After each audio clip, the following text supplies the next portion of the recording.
Letter 46. Heirs of Hermes.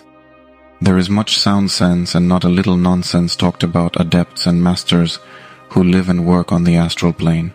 Now I am myself living, and sometimes working, on the so-called astral plane, and what I say about the plane is the result of experience and not of theory. I have met adepts, yes, masters here. One of them especially has taught me much, and has guided my footsteps from the first. Do not fear to believe in masters. Masters are men raised to the highest power, and whether they are embodied or disembodied, they work on this plane of life. A master can go in and out at will. No, I am not going to tell the world how they do it. Some who are not masters might try the experiment and not be able to go back again. Knowledge is power, but there are certain powers which may be dangerous if put in practice without a corresponding degree of wisdom. All human beings have in them the potentiality of mastership. That ought to be an encouragement to men and women who aspire to an intensity of life beyond that of the ordinary. But the attainment of mastership is a steady and generally a slow growth. My teacher here is a master. There are teachers here who are not masters, as there are teachers on earth who have not the rank of professor. But he who is willing to teach what he knows is on the right road. I do not mind saying that my teacher approves of my trying to tell the world something about the life which follows the change that is called death. If he disapproved, I should bow to his superior wisdom. No, it does not matter what his name is. I have referred to him simply as my teacher, and have told you many things which he has said and done. Many other things I have not told you, for I can only come occasionally now. After a time I shall probably cease to come altogether. Not that I shall have lost interest in you, but it seems to be the plan that I shall get farther away from the world, to learn things which necessitate for their comprehension a certain loosening of the earthly tie. Later I may return again for the second time, but I make no promises. I will come if I can, and if it seems wise to come, and if you are in a mood to let me. I do not believe that I shall come through anybody else, at least not to write letters like this. I should probably have to put such another person through the same training process that I put you through, and few, even of those who were my friends and associates, would trust me to that extent. So, even after I am gone, do not shut the door too tight in case I should want to come again, for I might have something immensely important to say. But on the other hand, please refrain from calling me, because if you should call me, you might draw me away from important work or study somewhere else. I do not say for certain that you could, but it is possible, and when I leave the neighborhood of the earth of my own accord, I do not wish to be drawn back until I am ready to return. A person still upon the earth may call so intensely to a friend who has passed far away from the earth's atmosphere that that soul will come back too soon in response to the eager cry, "Do not forget the dead," unless they are strong enough to be happy without your remembrance, but do not lean too heavily upon them. The masters of whom I spoke a little while ago can remain near or far away, as they will. They can respond or not respond, but the ordinary soul is very sensitive to the call of those it loved on earth. I have seen a mother respond eagerly to the tearful prayer of a child, and yet unable to make the lonely one realize her presence. Sometimes the mothers are very sad because they cannot make their presence felt. One time I saw my teacher by his power help a mother to make herself seen and heard by a daughter who was in great trouble. The heart of my teacher is very soft to the sufferings of the world, and though he says that he is not one of the Christs, yet he often seems to work as Christ works. At other times he is all mind. He illustrates the saying about the thrice greatest Hermes Trismegistus, great in body, great in mind, great in heart. I wish I could tell you more about my teacher, but he does not wish to be too well known on earth. He works for the work's sake and not for reward or praise. He is very fond of children, and one day, when I was sitting unseen in the house of a friend of mine on earth, and the little son of the house fell down and hurt himself and wept bitterly, my great teacher, whom I have seen command literally legions of angels, bent down in his tenuous form, which he was then wearing, and soothed and comforted the child.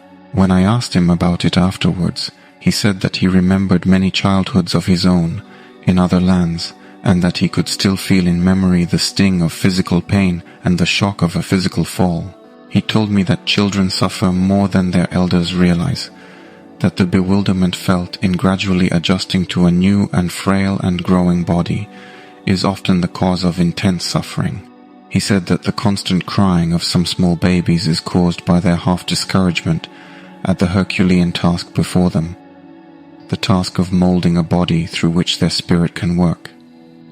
He told me a story of one of his former incarnations before he became a master, and what a hard struggle he had to build a body. He could remember even the smallest details of that faraway life. One day, his mother punished him for something which he had not really done, and when he denied the supposed wrongful act, she chided him for untruthfulness, not realizing, good woman though she was, the essential truth of the soul to whom she had given form. He told me that from that childish impression centuries ago, he could date his real battle against injustice, which had helped to develop him as a friend and teacher of mankind. Then he went on to speak of the importance of our recovering the memory of other lives, in order that we may see the roads by which our souls have come. As a rule, the great teachers are reticent about their own past, and they only refer to it when some point in their experience can be used to illustrate a principle, and thus help another to grasp the principle. It encourages a groping soul to know that one who has attained a great height has been through the same trials that now perplex him. Letter 47, only a song. Will you listen to another song, or chant, or whatever you choose to call it, of that amazing angel whom we know as the beautiful being? Why do you fear to question me? I am the great answerer of questions, though my answers are often symbols, yet words themselves are only symbols.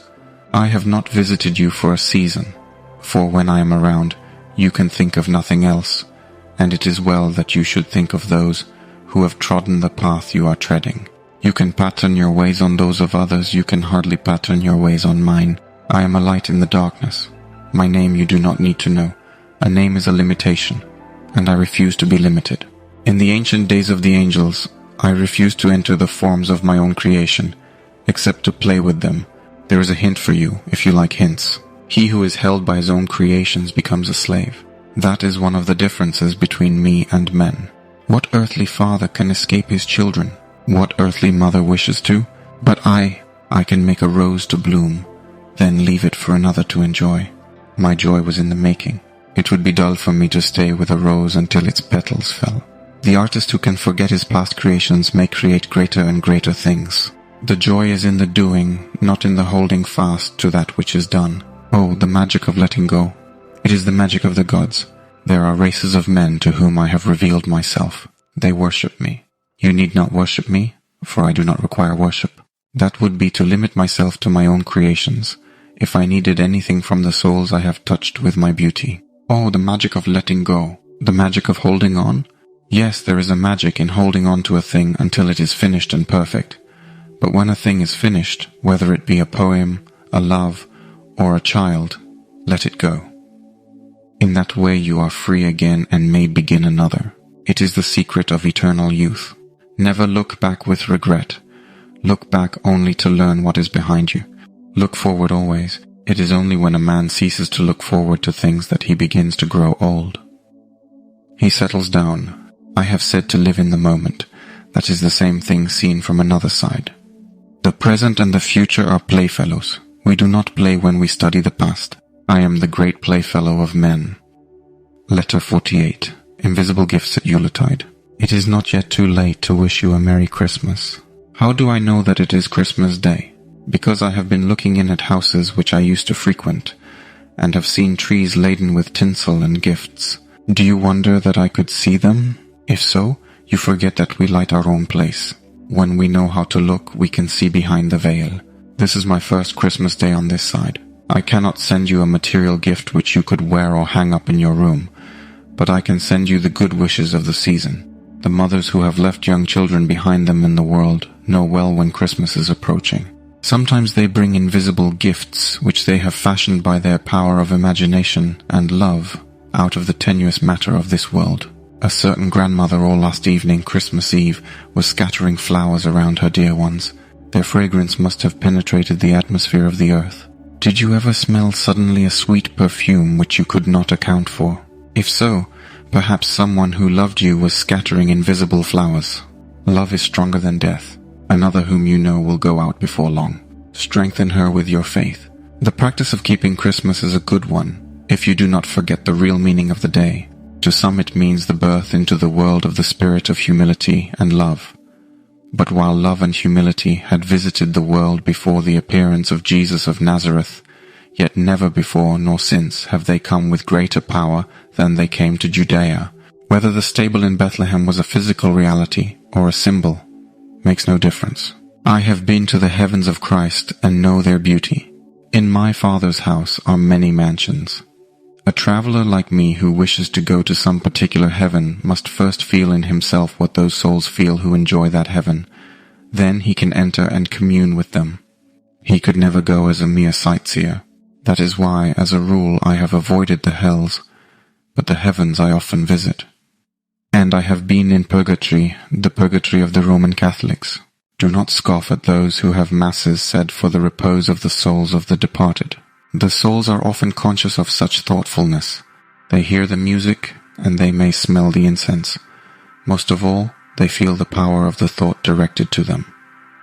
Purgatory is real in the sense of being a real experience. If you want to call it a dream, you may, but dreams are sometimes terribly real. Even those who do not believe in purgatory sometimes wander a while in sadness, until they have adjusted themselves to the new conditions under which they live. Should one tell them that they were in purgatory, they might deny the existence of such a state, but they would readily admit their discomfort. The surest way to escape that painful period of transition is to go into the hereafter with a full faith in immortality, a full faith in the power of the soul to create its own conditions. Last night, after visiting various places upon the earth, I went to one of the highest Christian heavens. Perhaps I could not have gone so easily at any other time, for my heart was full of love for all men, and my mind was full of the Christ idea. Often have I seen him who is called the Savior of men, and last night I saw him in all his beauty. He too came down to the world for a time. I wonder if I can make you understand. The love of Christ is always present in the world, because there are always hearts that keep it alight. If the idea of Christ as a Redeemer should ever grow faint in the world, he would probably go back there and relight the flame in human hearts. But whatever the writers of statistics may say, that idea was never more real than at present. It may have been more talked about. The world is not in so bad a way as some people think. Be not surprised if there should be a strong renaissance of the spiritual idea. All things have their rhythms. Last night I stood in a great church where hundreds of Christians knelt in adoration of Jesus. I have stood in churches on Christmas Eve when on earth as a man among men. But I saw things last night which I had never seen before.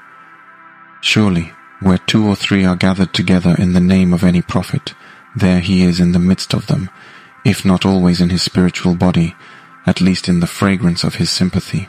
The angels in the Christian heavens know when Christmas is being celebrated on earth. Jesus of Nazareth is a reality, as a spiritual body. As Jesus who dwelt in Galilee, he exists in space and time. As the Christ, the paradigm of the spiritual man, he exists in the hearts of all men and women who awaken that idea in themselves. He is a light which is reflected in many pools.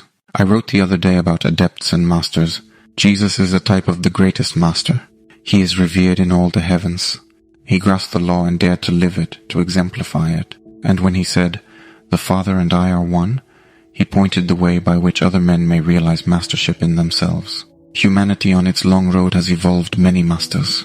Who then shall dare to question that humanity has justified itself? If one demands to know what purpose there is in life, tell him that it is this very evolution of the master out of the man. Eternity is long. The goal is ahead for each unit of sufficient strength, and those who cannot lead can serve. This thought came home to me with special force last night. I am not so bold as to say that every unit in the great mass is strong enough, has energy enough, to evolve individual mastership, but there is no unit so weak that it may not have some part, however small, in the great work of evolving masters out of men.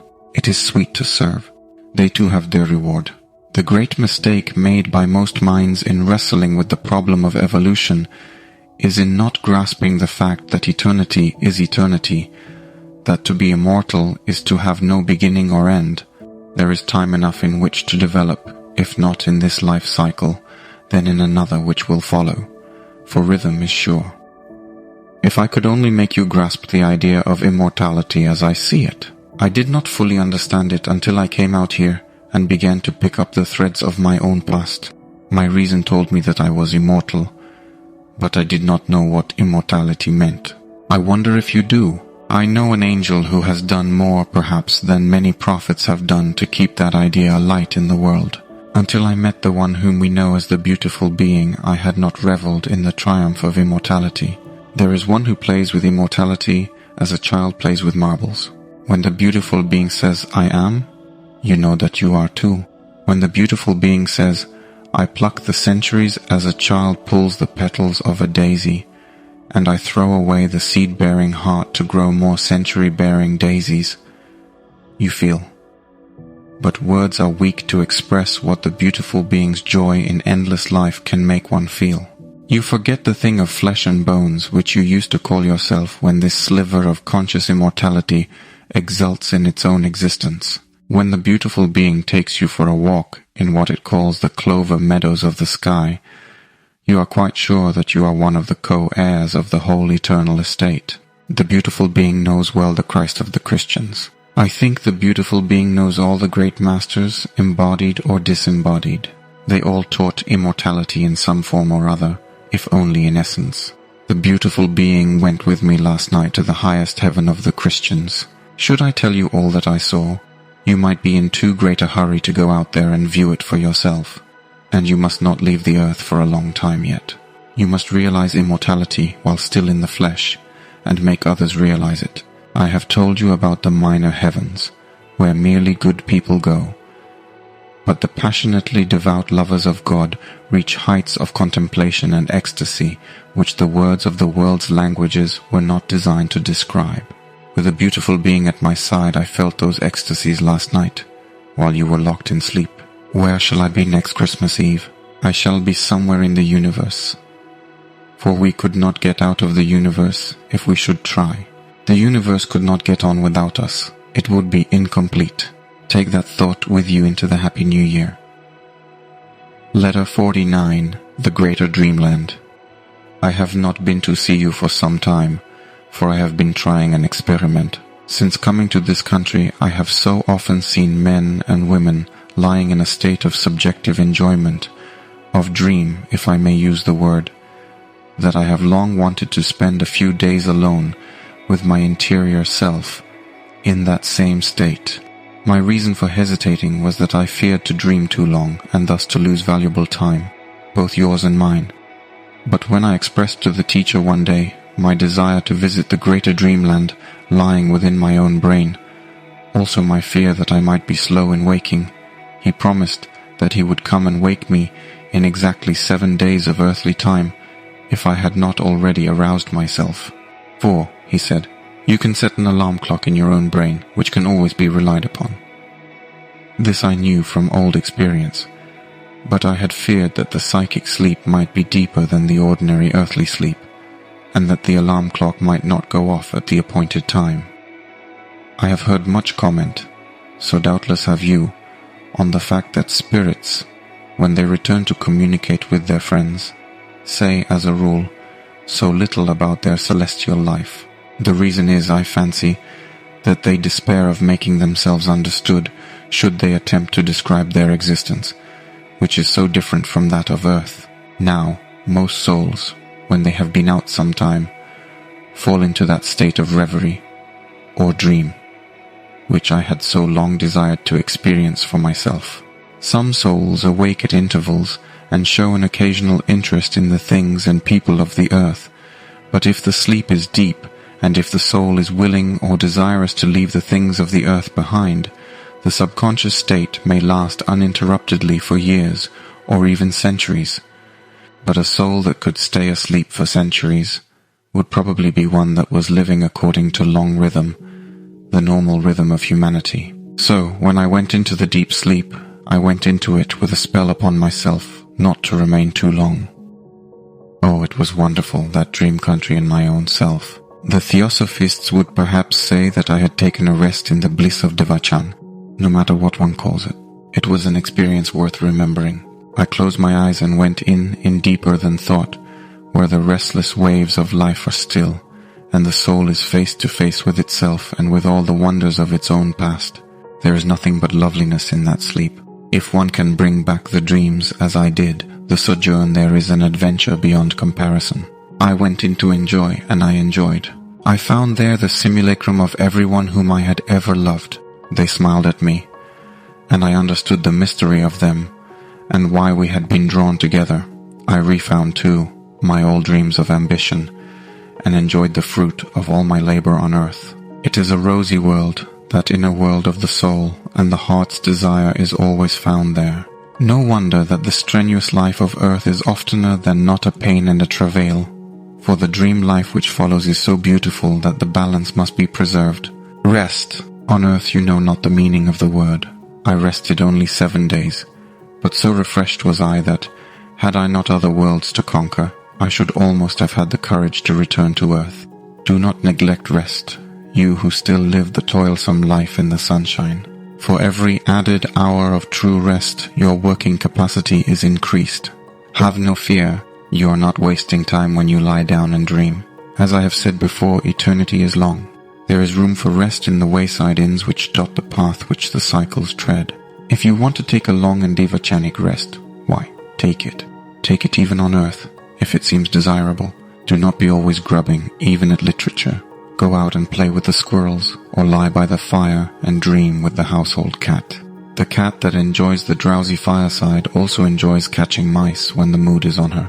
She cannot be always hunting, neither can you. Just take a dip in Devachan someday and see how refreshed you will be when you come out. Perhaps I am misusing that word, Devachan, for I was never very deeply learned in the lore of theosophy. I have even heard nirvana described as a state of intense motion, so rapid that it seems motionless, like a spinning top, or the wing of a hummingbird. But nirvana is not for all men, not yet. I have hinted at the wonders of my 7 days of blissful rest, but I have not described them. How can I? A great poet once declared that there was no thought or feeling which could not be expressed in words. Perhaps he has changed his mind by this time, after being out here some 60 years. As I went to rest, I commanded my soul to bring back every dream. Of course I cannot say whether some may not have escaped, any more than you can say on waking that you have or have not forgotten the deeper experiences of the night. But when I came back into the normal life of this plane that is called astral, I felt like an explorer who returns from a strange journey with wonder tales to tell. Only I did not tell them. To whom should I relate those dreams and visions?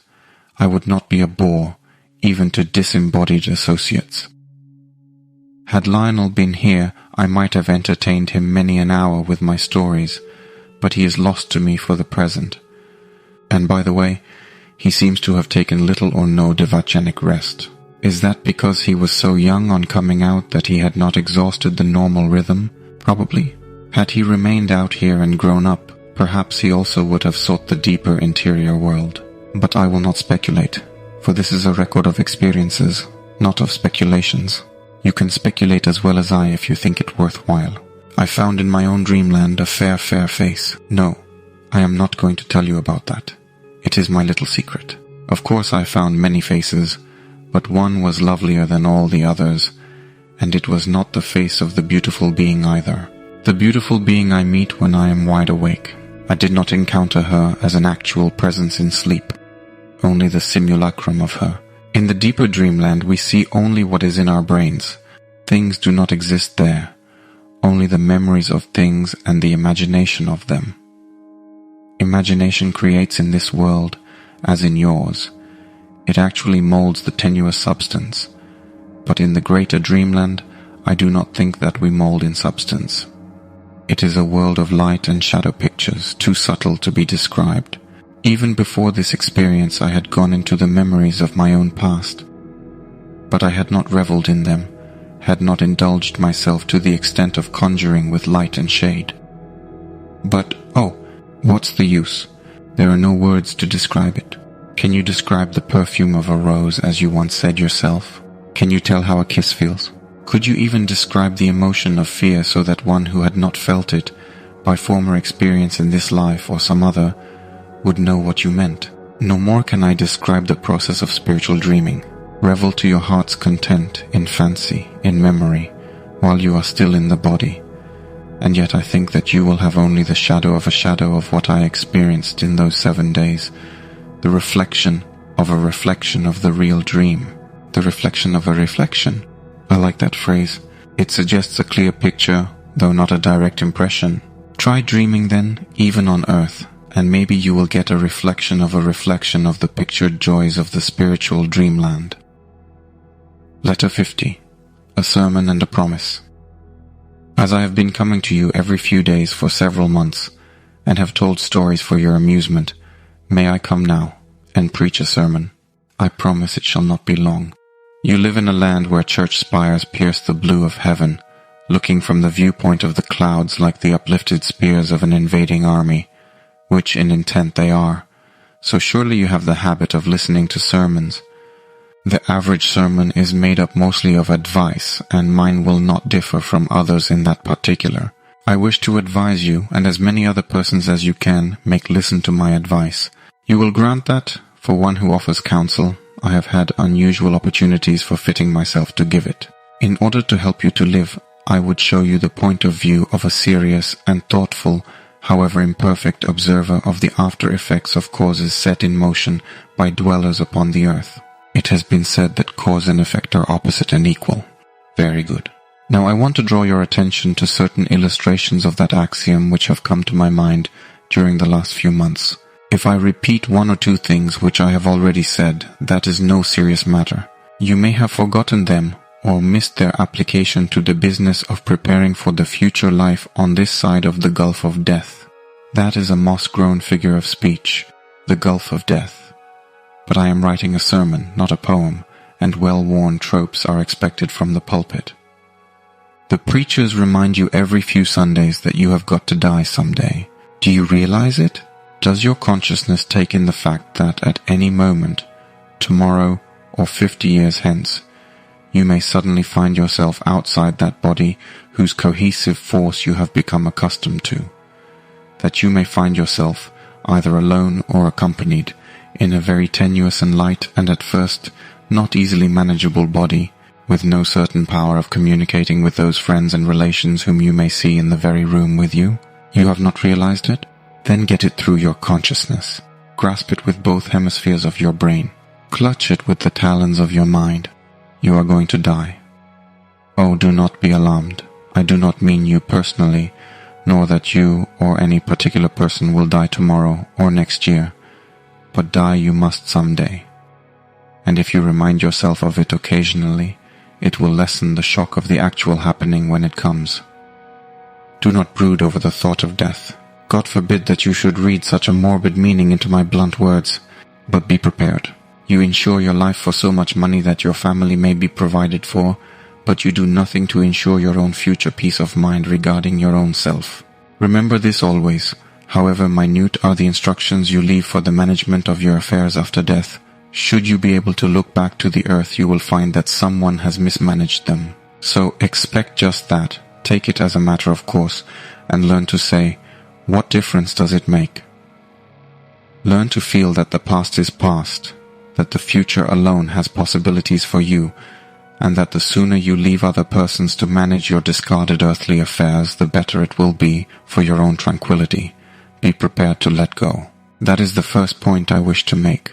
Do not go out into the new life with only one eye open to the celestial planes, and the other inverted towards the images of earth. You will not get far if you do. Let go. Get away from the world just as soon as you can. This may sound to some people like heartless advice, for there is no doubt that a wise spirit, looking down from the higher sphere, can, by his subtly instilled telepathic suggestions, influence for good the men and women of the earth. But there are always thousands of those who are eager to do that. The heavens above your head now are literally swarming with souls who long to take a hand in the business of earth, souls who cannot let go, who find the habit of managing other people's affairs a fascinating habit, as enthralling as that of tobacco or opium. Again, do not call me heartless. I am blunt of speech, but I love you, men of earth. If I hurt you, it is for your good. Now comes another and a most interesting point. Forget, if you can, the sins you have committed in the flesh. You cannot escape the effects of those causes, but you can avoid strengthening the tie with sin. You can avoid going back to earth self-hypnotized with the idea that you are a sinner. Do not brood over sin. It is true that you can exhaust the impulse to sin by dwelling on it until your soul is disgusted, but that is a slow and an unpleasant process. The shortcut of forgetfulness is better. Now I want to express an idea very difficult to express, for the reason that it will be quite new to most of you. It is this. The power of the creative imagination is stronger in men wearing their earthly bodies than it is in men, spirits, who have laid off their bodies. Not that most persons know how to use that power. They do not. The point I wish to make is that they can use it. A solid body is a resistive base, a powerful lever, from which the will can project those things conjured by the imagination. That is, I believe, the real reason why masters retain their physical bodies. The trained mind, robed in the tenuous matter of our world, is stronger than the untrained mind robed in dense matter, but the masters still robed in flesh can command a legion of angels. This is by way of preface to the assertion that as you on earth picture your future life to be, so it will be, limited always by the power with which you back your will, and by the possibility of subtle matter to take the mold you give it, and that possibility is almost unlimited. Will to progress after death, and you will progress. Will to learn, and you will learn. Will to return to the earth after a time, to take up a special work, and you will return and take up that work. Karma is an iron law, yes, but you are the creator of karma. Above all things, do not expect, which is to demand unconsciousness and annihilation. You cannot annihilate the unit of force which you are, but you can, by self-suggestion, put it to sleep for ages. Go out of life with the determination to retain consciousness, and you will retain it. When the time comes for you to enter that rest, which a certain school of thought has called devachan, you will enter it. But that time will not be immediately after you go out. On finally reaching that state, you will, as a matter of course, relive in dream your former earthly life and assimilate its experiences. But by that time you will have got rid of the desire personally to take part, as a spirit, in the lives of those you have left behind. Do not, while still on earth, invoke the spirits of the dead. They may be busy elsewhere, and you may be strong enough to call them away from their own business to attend to yours unwillingly. You who write for me, I want to thank you for never calling me. You let me come always at my own time, and let me say what I wish to say without confusing my thought by either questions or comments. You of the earth who are still upon the earth may find your departed friends when you come out here, if they have not already put on another body. Meantime, let them perform the work of the state in which they are. You who write for me will remember that the first time I came you did not even know that I had left the earth. I found you in a passive mood, and wrote a message signed by a symbol whose special meaning was unknown to you, but which I knew would be immediately recognized by those in whom you were likely to confide. That was a most fortunate beginning, for it gave you confidence in the genuineness of my communications. But I said that I would write only a sermon tonight, so I will now pronounce the blessing and depart. I shall return, however. This is not the last meeting of the season. Later. One word more before I go to my other work. If you had urgently called me during that week which I spent in rest, you might have had the power to cut short a most interesting and valuable experience. So the final word, after the benediction of this sermon, is, do not be too egotistically insistent, even with the so-called dead. If your need is great, the souls who love you may feel it and come to you of their own accord. This is often illustrated in the earth life, among those whose psychic pores are open.